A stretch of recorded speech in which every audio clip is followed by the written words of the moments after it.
para kiai, para ustadz, tokoh masyarakat, sesepuh, bini sepuh yang hadir, malam semangken, sebagian kaulah murjaki, dan juga sahibul bait, sahibul hajah, Bapak Samsul sekeluarga, dan jamaah sekalian, hadirin hadirat rahimakumullah. Alhamdulillah, malam ini kita bisa hadir dalam rangka ulang tahun yang kedua, milad yang kedua nih, Majelis Sholawat Al-Barakah. Betul ya? Mudah-mudahan sesuai dengan namanya, majelis ini mendapat barokah insyaallah. Amin. Dan semua yang berpartisipasi, semua yang menjadi anggotanya, insyaallah yang mendukungnya juga semuanya mendapat barokah. Amin. Kita ini sering mengatakan barokah, barokah, barokah. Apa itu barokah itu ya? Banyak orang yang tahu nih Pak, insyaallah dapat barokah, insyaallah dapat barokah. Tapi apa makna barokah itu sendiri? Jawaban ulama, barokah itu al-barakatu hiya ziyadatul khairi. Jadi ngaji, yang namanya barokah itu adalah bertambahnya kebaikan, bertambahnya kebagusan, itu namanya barokah. Misalnya sampean tambah umur, tambah banyak amal ibadah, berarti nikah umurnya barokah, ziyadatul khair. Dulu masih muda, umur 20, umur segami, abanapan melulu medun, kadang-kadang tak kalah bian lagi gimana ya.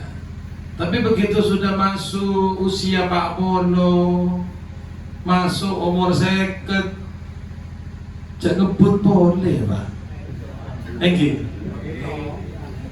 cak abengkang uti-uti masuk angin sampai kadang juga di luar masuk ekerek masuk angin. Akhirnya dia mikir, ya Allah, dulu waktu masa muda saya begini, ya Allah, sudah sekarang waktunya saya ibadah. Akhirnya apa? Dia senang hadir majelis, senang ke masjid, jamaah tidak pernah putus. Nah itu namanya barokah, ziyadatul khair. Jadi atamba umrah, atamba kebagusan, atamba umrah, atamba kebaikan. Nah, ini kasih kocak barokah. Kita sering mengatakan mudah-mudahan harta kita barokah, gitu ya. Apa maknanya harta yang barokah? Ya harta yang barokah berarti harta yang ketika bertambah harta itu kita tambah dekat kepada Allah. Itu tandanya harta yang barokah. Tapi kalau sampai akan bedunya atau jauh dari Gusti Allah, atau besok kita tak semak ke masjid, tambah so kita tak semak dak kiai, tak semak dak ulama, jangan menganggap itu adalah harta yang barokah. Tidak. Saya ingat hadirin, dalam Al-Quran Allah Ta'ala sudah menyebutkan bahwasanya ada di antara harta-harta kita itu yang dapat menjadi fitnah. Artinya apa? Tambah suki, tambah jauh dari Gusti Allah, tambah kaya, tambah jauh dari kebenaran, tambah kaya, tambah jauh dari syariat. Dulu ketika dia miskin, Masya Allah, tidak pernah meninggalkan sholat berjamaah. Waktu miskin, senang hadir mengaji, pengajian, hadir majelis selawat. Tapi begitu sudah kaya, ya bukan kaya-kaya banget benih suki salah pun dan andi mobil, andi mobil Avanza, ambil bulemak, second, jendela lagi eboter ki, krek ki, wabuh sombong Masya Allah. Pola soki, pola adik mobil second Pak bekas. pas tambah jauh dari masjid, tambah jauh dari ulama, pas tak ngerok ngaji boleh. Apakah itu tandanya barokah? Tidak. Justru dengan adanya harta menjauhkan dia dari Allah, menjauh dari ulama, pas menjauh dari majelis taklim, itu tandanya tidak barokah. Buat apa kita punya harta kalau ternyata harta kita menjauhkan kita dari Allah Subhanahu wa ta'ala? Lebih baik miskin seperti dulu tapi sering ke masjid. Lebih baik pas-pasan. Lebih baik cukup tak soki kayak semak ada ulama, semak ada kiai, semak ada habaib. Lalu sekarang karena sudah punya semuanya, kadang-kadang karena sudah duduk di dewan jadi anggota apa nih? Ada pas kalau pai lupa, masya Allah. Dulu ketika kampanye lagi, waduh, entar ke Habib, entar ke Kiai, ngorok pengajian lah, kantong datang lagi. Pada maksud, ada maunya dia itu supaya dikenal oleh masyarakat. Itu dekat sama Habib itu dekat sama ustaz itu dekat sama kiai itu. Pada maksudnya ketika sudah duduk di dewan ada apa? Atau mau jalan, tak kira siapa sampean, tak kira siapa. Padahal yang milih kita, yang mendudukkan kita, iya kan? Kan dipilih anggota dewan itu. Masa ditunjuk? Siapa yang milih? Rakyat. Yang kita bagi. Siapa semene? Siapa yang semene? Bapak bukti tunjuk kelopai ke semene. Lebat tanya apa? Pernah tunjuk demah. Ingat, semua jabatan itu ada masanya. Semua kedudukan itu ada waktunya. Ada saatnya kita keluar daripada jabatan itu, kita jadi orang biasa. Kita mungkin. Makanya nggak boleh sombong. Jadi ketua RT pas sombong. Itu kayak ketua RT. Kayak semua orang. Aduh ya Allah.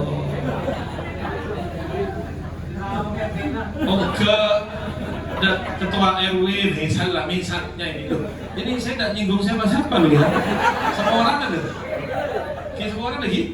Jadi saya cerita. Jangan tersinggung loh. Jangan karena nanti jadi ini jadi langsung berubah. Jangan berubah. Tetap kumpul sareng masyarakat, tetap dekat dengan ulama, tetap kita guyup seperti ini. Mau jadi Pak RT, Pak RW, Pak Lurah, Pak Camat, Bupati, terus ke atas, tetap harus seperti ini.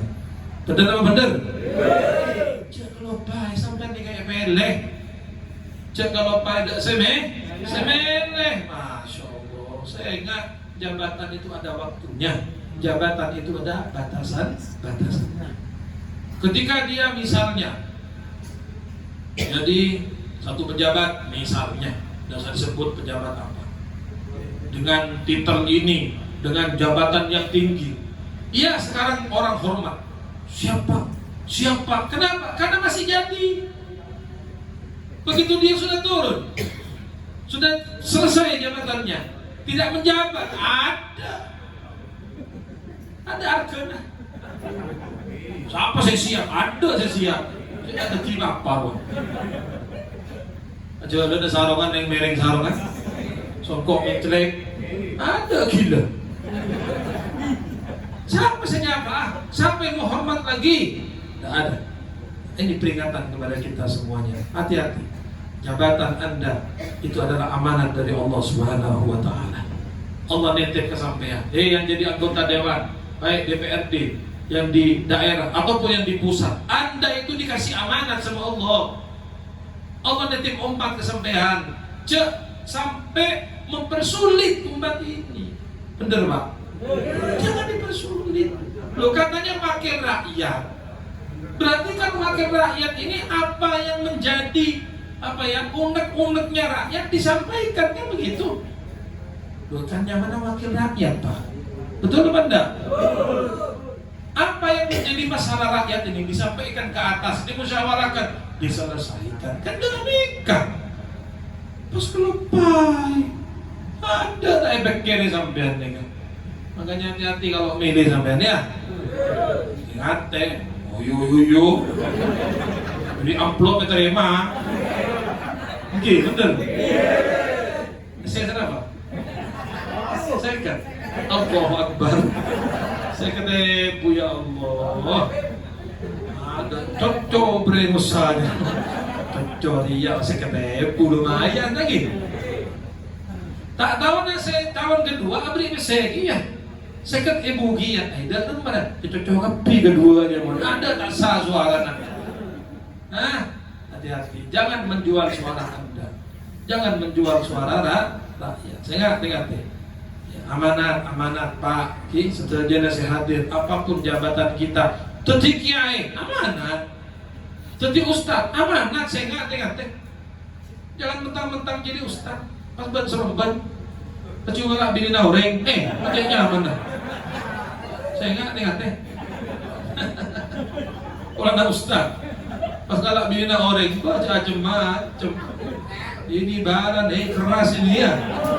Barang genitri macam Masya Allah.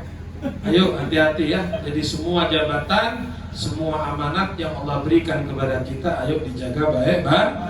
Oh saya seorang, saya dianggap ustaz, saya ngajar di sini, saya ngajar di sana, amanat. Apa yang saya dapatkan dari guru saya sampaikan. Kalau saya ditanya ilmu, saya bisa jawab, saya jawab. Itu namanya amanat. Man sampai tanya ke kula tak tahu, tak jawab kan kula Pak. Paling saya mengatakan wallahu a'lam. Banyak yang begitu. Beb, saya mau tanya Beb masalah ini kok seorang tak oning boleh. Wallahu a'lam. Silakan tanya kepada ulama yang lain. Beres. Daripada saya tanggung jawab. Oh malu, masa Habib tak bisa jawab, pas todus. Lalu saya menjawab dengan tanpa ilmu, saya menyesatkan diri. Paham ki? Jadi ustaz ni kan berat, kan nyaman jadi kiai, jadi ustaz berat. Engkau kuat ni amanat. Ya. Jadi kalau kita tahu kita jawab. Ada orang nanya, Bib nanya hukum ini, saya jawab, saya jawab. Dalilnya kitab ini. Tapi kalau saya tidak tahu, tidak saya jawab. Tak kau WhatsApp 10 kali, saya jawab benar. Aja ada pulsa ada kuota nah. Hah? Tak boleh barang genitri ada mati HP mati ada sinyal saja. Sinyal apa di sini yang bagus di sini? M3. Telkomsel ada. Oke, Masya Allah. Nah itu. Kalau saya tidak tahu saya tidak jawab. Banyak orang nanya saya tidak saya jawab. Semua orang yang udah tahu nih. Saya tidak tahu jawabannya. Tanya kepada ustadz yang lain, tanya habib yang lain, tanya kiai yang lain. Nyaman Pak, tak berat. Saya tidak menanggung. Kalau saya pura-pura tahu, lalu saya jawab, ternyata keliru katanya. Orang pasti mengatakan, loh, jangan Habib Muksin, loh. Dan Habib Muksin, dan Habib semuanya mengatakan begitu. Ternyata jawaban saya salah misalnya, kan bahaya. Makanya sampai ada istilah zallatul alim, zallatul alam. Tergelincirnya orang alim itu tergelincirnya seluruh manusia. Kenapa? Karena diikuti oleh manusia. Nah, makanya ada tantaretan nikah, ada guru ngaji, ada para ustad mentaoning sampai jawab. Tidak usah jawab aja wallahu a'lam. Seorang taoning udah. Sampai kau ustad taoning menolong. Belakang taoning udah. Masa saya akan jawab kalau tidak tahu semua orang? Ustad budut, alhamdulillah.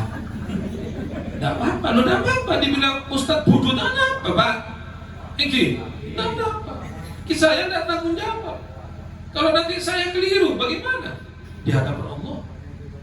Nih, situ contoh. Perhatikan, ini fakta. Kejadian ini ya. Ada orang yang tanya tentang status anak zina. Sebenarnya saya nggak ngerti. Suami istri, istrinya hamil duluan, ngandung tak ada. Oke, pas dikabin, benselake ini dikabin. Kan sudah ada isinya. Paham ya? Kabin, lahir, ternyata anak bini. Lah anak bini ini kan kepada berlina. Ketika akan menikah harus ada walinya. Nah, ketika anak itu sudah ada sebelum pernikahan, berarti itu anak zina. Bukan anak yang dikandung dalam nikah yang sah. Nikah seekor anak zina. Nah, dalam hukum Islam para rabu, anak zina kadito ta'an di wali, dia punya hanya ibunya saja. Maka nanti kalau akan menikah, yang menikahkan harus wali hakim. Kalau di Indonesia, kepala KUA itu adalah wali hakim. Itu hukumnya itu. Lah, semakin nampak banyak orang karena todus. Wah, engkau todus lagi.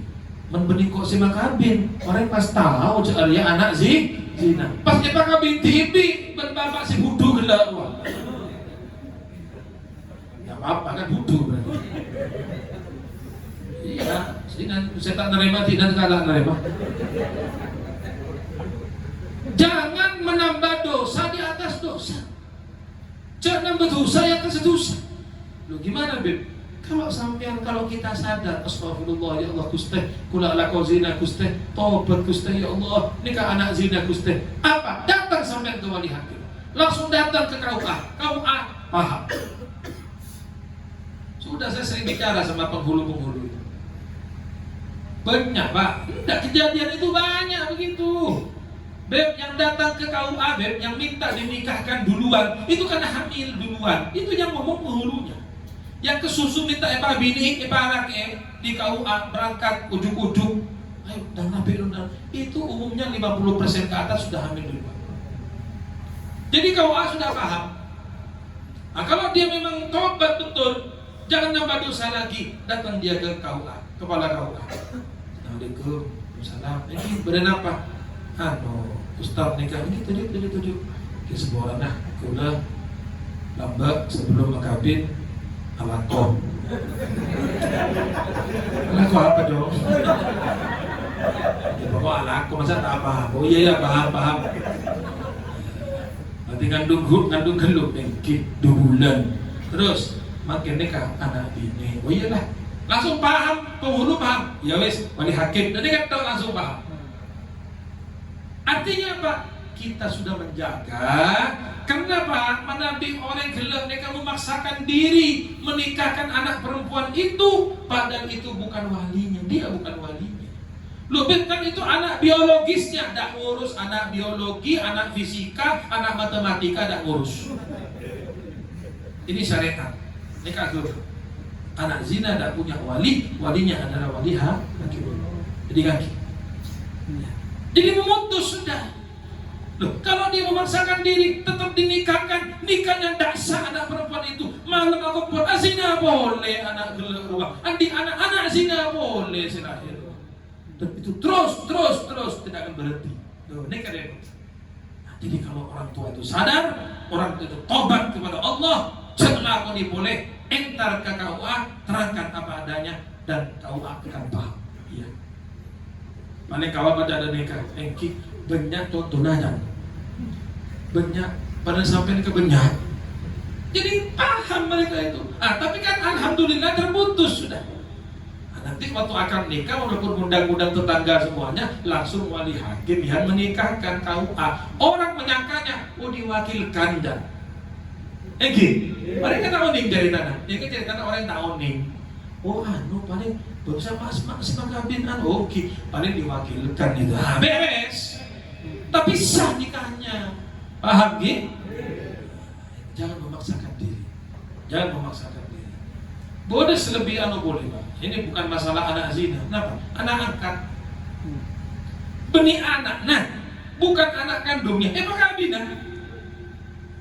Bukan saya sudah ngambil sejak bayi, Beb. Sejak merah saya ambil anak. Mau masih bayi, mau masih merah, mau masih coklat, mau masih kuning, bukan anak sampean. Pasti ada bapaknya. Beb bapaknya kan barang ono. Iya, loh, ini mau menikah sekarang anak perempuan ini. Bapak saya bakal bina sampai nikah saya. Bapak angkat, tak bisa.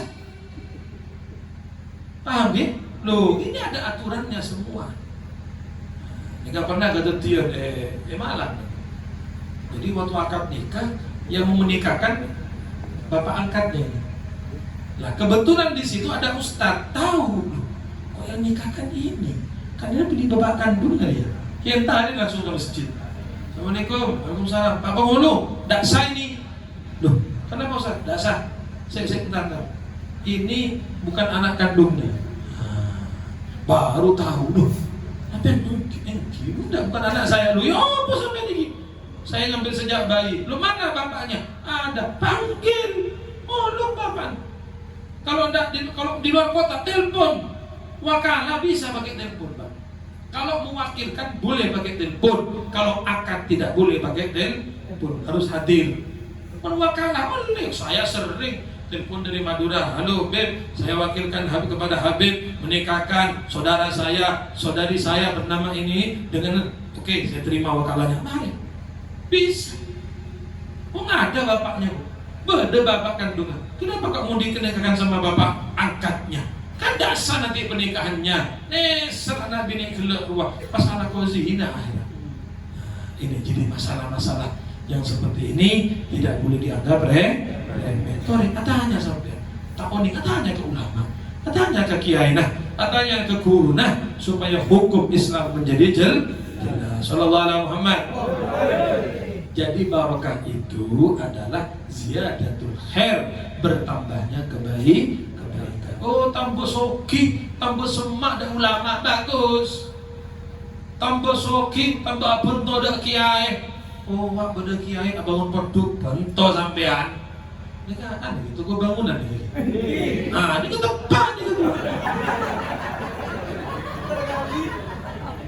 Itu tandanya barokah. Oh, Habib bangun lagi. Umi Ayu langsung laku kerem nih.